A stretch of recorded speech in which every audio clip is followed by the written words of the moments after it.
জাদি গেল বলি তোমার এটা হইল কইছো সাপ। এটা যদি কামড়ায় কয় কইছো, এর নাম কয় কইছো, এর নাম কয় কাকা যায়। এ যদি কামড়ায় তো এ জায়গায় করে কায়, এর নাম কয় যায়। এর নাম কয় কাকা পদ্মা কুকুর। এ যদি কামড়ায় তাই আল্লাহর নামে কই দেয় শুকুর, এর নাম পদ্মা কুকুর।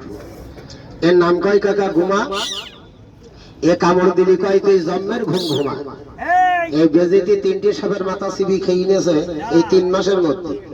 তবে আজকে যেন সাপের মাথা নাচে প্রতিবার এটা খেয়াল রাখবেন। এই দেখেন এর নাম কয় কাকা কিন্তু পাই না। এ কামড়ি কয় তুই গুণিন ওজা বৈদ্য কবিরাজ ডেকে এনে, তাই বাবা এর নাম কয় পাই না। এর নাম কয় কাকা হরিশ। এ কামড়ি বলে তুই জায়গা মতো যে মরিস রাত ওর মাথা ধরলি বলো থাকতে চাবি দেখেছেন। কালি কাকারা দেখা হয়ে গেল। এবারে এর থেকে একটু ভালো দিকে একটা দেখাই।